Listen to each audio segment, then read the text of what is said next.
Ketua Bawaslu Kecamatan Gunung Sari, para bupati, kemudian kampanye yang mana sudah dimulai dari tanggal 28 posisi untuk pencegahan partisipasi masyarakat dan hubungan masyarakat. Saya sendiri serta kemudian yang Taruna juga tak lupa rekan-rekan para media yang mewakili Bapak Kapolsek kelihatan Pak Basuki menyampaikan sedikit saja hasil dari pengawasan yang kami lakukan. Memang dalam penertiban APK ini dari sisi kewenangan memang betul itu dalam undang-undangnya sudah melekat di Panwas Kecamatan. Tapi bukan masalah penertiban. Jadi yang kami nunggu koordinasi keseragaman ini kaitan dengan penertiban. Untuk ketika kemarin ada dugaan pelanggaran, salah satu upaya yang kami lakukan itu bagian daripada bentuk langsung penindakan itu, salah satunya kami layangkan surat kepada pihak peserta pemilu yang diduga melanggar. Nah, mengapa dalam penertiban kami butuh koordinasi termasuk dengan kecamatan-kecamatan yang lain, karena hasil kesepakatan di rapat kemarin supaya ada keseragaman antara penertiban. Jadi jangan sampai, karena kemarin ketika yang kasus Mangkubumi yang di Buderan itu, nah ketika itu pun yang ditertibkan hanya di situ kan, gitu, karena sudah supaya tidak ada ya intinya mungkin cemburuan lah. Karena memang terkadang kalau memang penertiban ini tidak dilakukan secara serentak, gitu, apalagi hanya ruang lingkupnya kota, gitu kan, ini akan menjadi saya kira akan menjadi pertanyaannya yang terlalu luas, karena upaya daripada ketika melihat salah dugaan pelanggaran kami sebetulnya sudah dilakukan itu, salah satunya dengan melayangkan surat kepada peserta pemilu yang diduga alat peragannya melanggar. Nah, untuk urusan penertiban nanti kami dengan Satpol PP dalam melakukan pengawasan operasi deteksi kerawanan sebagai berikut. Yang pertama, tentang penindakan kesempatan ini sejumlah waktu dan sasaran. Kedua, nanti pengawasan logistik sampai dengan ada beberapa logistik yang atau plastik ciplok atau plastik kantong atau plastik berukuran sedang atau plastik semua pilihan. Presiden ada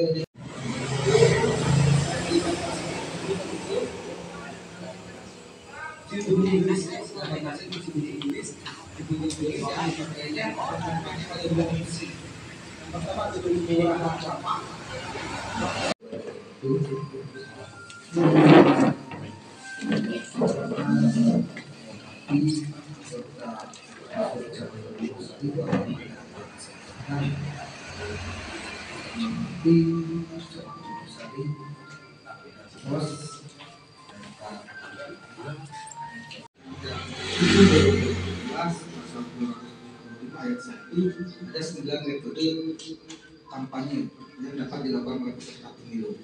Dari mulai pertama pertemuan terbatas, 2 tatap muka, 3 penyebaran bahan kampanye kepada umum, 4 pemasangan alat peraga kampanye di tempat umum, 5 media sosial, 6 iklan media cetak, media massa elektronik, 7 rapat umum, 8 debat pasangan calon, 6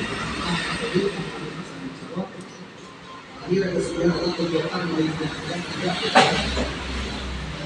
berdasarkan hasil pengawasan kami akan dilakukan dari tanggal 28 sampai hari ini. Ini baru melakukan pengawasan.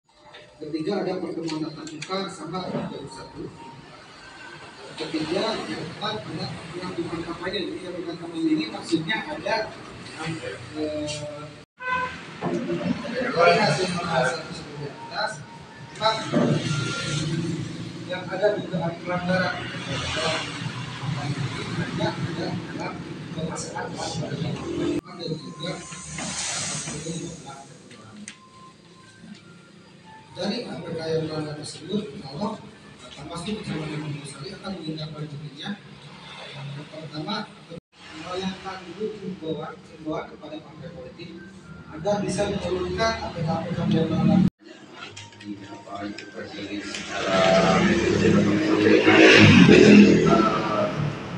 untuk dari alat-alat peraga kampanye dari 426 kami pun sudah merinci partai kelompok 456 kami sudah merinci per parpolnya. Barangkali nanti ini langsung dieksekusi Pak Macan itu apa jadi saling lempar apa gimana? Oke, baik, terima kasih pertanyaannya tentang pengawasan logistik. Karena sampai hari ini sudah ada beberapa mungkin logistik yang sudah ada di Kota Tasikmalaya. Apalagi ketika pas pelaksanaan itu pernah saya sampaikan penyimpannya karena sekarang musim hujan. Jangan sampai ketika pas pemilihan selesai, kode itu hujan, kotak suara kehujanan, surat-suaranya rusak. Nah, ini jadi permasalahan nanti. Jadi kita harus jaga-jaga ketika nanti logistik yang lebih sensitif surat-suara nanti.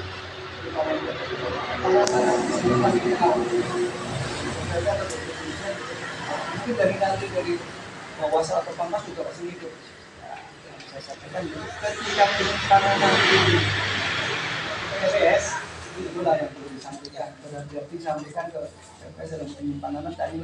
Saya kalau kenapa belum tentu nanti ketika sudah dibuka walaupun alasannya agak anak, tapi kan ketua KPPS itu sudah tahu bahwa segel jangan sampaikan kepada TPS, KPPS berada di dalam penyimpanan tanggapan batasan dari bayar. Jadi kami tidak bisa langsung menjaga langsung semuanya karena TPS itu banyak. Sedikit saja dibuka lagi kan. Karena pengalaman sampai 24 jam saya jaga itu dari pagi sampai pagi lagi sampai sore lagi gara-gara permasalahan jumlah suara yang berubah antara rusak dan jumlah yang terpakai berapa itu Apa namanya ketika nyortir 10 atau 20 sempat tidak apa-apa. Ini kan ketika sudah hitungannya ribuan, ya makanya kami pun nanti salah satu fokus pengawasan kami itu ketika nanti awalnya untuk saat ini kan belum ditentukan terkait yang melaksanakan peripatan itu apakah mau pakai benar pakai media atau pakai penyelenggara atau masyarakat. Nah itu mau dijelaskan apakah belum fix yang akan melaksanakan peripatan surat suara itu. Kalau menurut saya pribadi, kalau dilakukan sama pihak ketiga akan lebih rentan kecurangan lah. Kan kita tidak tahu adanya itu ada partai politik yang mendaftar atau bagaimana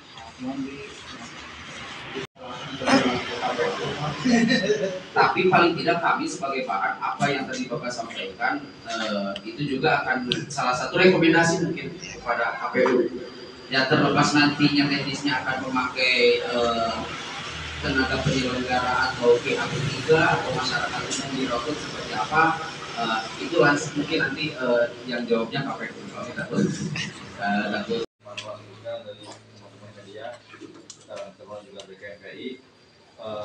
Hari ini kita menentukan sisi yang kegiatan dari Panwas, dan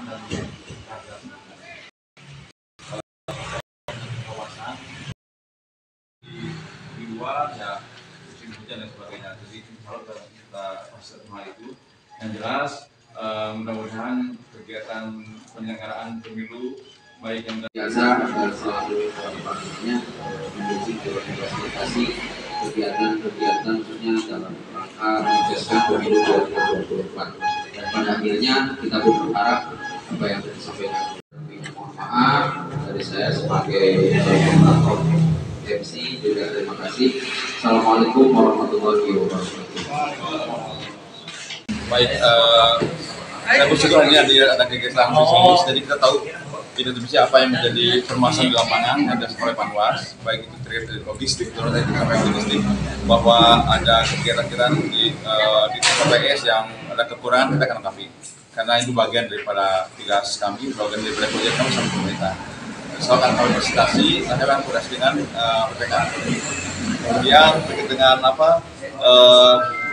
netralitas ASN, ya kalau kita kembali bahwa kami kemarin sudah melaksanakan kegiatan pendatangan fakta integritas semua ASN yang ada di wilayah Polres. Itu menunjukkan bahwa kita clear, kita tidak memihak kepada salah satu partai atau paslon dan sebagainya. Kami melaksanakan itu dengan sesuai dengan instruksi dari pemerintah pusat bahwa kita harus netral dalam hal tapi pemilihan umum. Untuk kegiatan hari ini, alhamdulillah Panwaslu Kecamatan Wonosari menyelenggarakan press release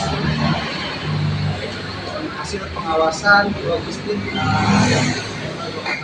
pemilu 2024. Tujuannya adalah untuk menyampaikan hasil pengawasan ini kepada masyarakat agar masyarakat tahu apa yang sudah kami kerjakan selama pengawasan logistik ini. Itu mungkin tujuan utamanya, pengawasan hasil logistik. Oh, yang diundang itu dari mana saja itu?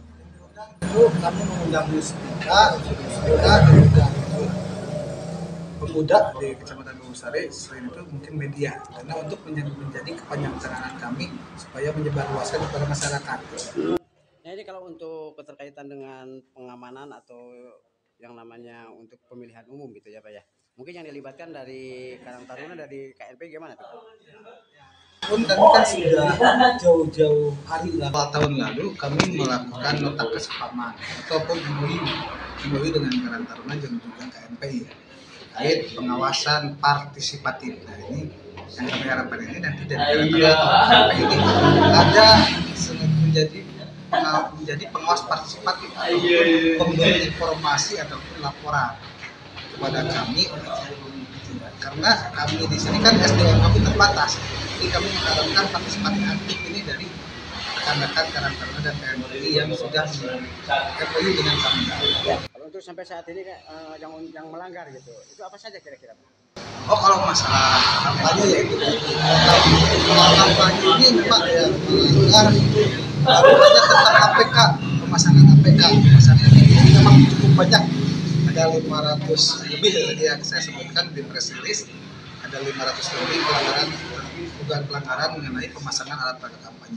Nanti tentu kita akan tindak lanjuti bagaimana nanti teknis dalam penertibannya, karena penertiban ini kita tidak bisa sendiri karena harus dengan Pol PP. Nah mungkin nanti kan untuk koordinasi dengan Pol PP kan harus Bawaslu, masa kita di Panwasel koordinasi dengan Pol PP. Jadi nanti akan ada sebelum penertiban juga, kami juga pastikan akan ada himbauan dulu pada partai politik untuk menurunkan hal tersebut. Jadi jika di himbauan tersebut misalnya kita batasi berapa hari, yang maksimal sampai 3 hari tidak ditentukan, maka yang kami akan menentukan. Ya, itu ada sanksinya nggak Pak? Sanksinya cuma penurunan atau penertiban APK. Kalau untuk APK. Nanti sebelum pelaksanaan kampanye ada kasus dulu. Ya, tentunya sebelum tahapan kampanye kemarin kita juga kan sudah melayangkan beberapa himbauan terkait himbauan sebelum masa kampanye itu kita layangkan kepada partai politik. Kemarin juga baru beberapa minggu kemarin masalah kita layangkan juga himbauan terkait larangan-larangan dalam kampanye ini. Gitu. Mungkin apa yang akan mau disampaikan Pak buat calon gitu, apa Pak? Ya buat calon untuk kampanye ya, ini khususnya untuk kampanye, silakan berorganisasi dengan baik, berkampanye dengan baik sesuai dengan aturan, dan juga jangan lupa kan kalau ada pedagang kampanye melaksanakan administrasi, yaitu pemberitahuan terhadap kepolisian dan juga tembusan kepada kami Bawaslu atau Panwaslu dan juga KPU atau PPK.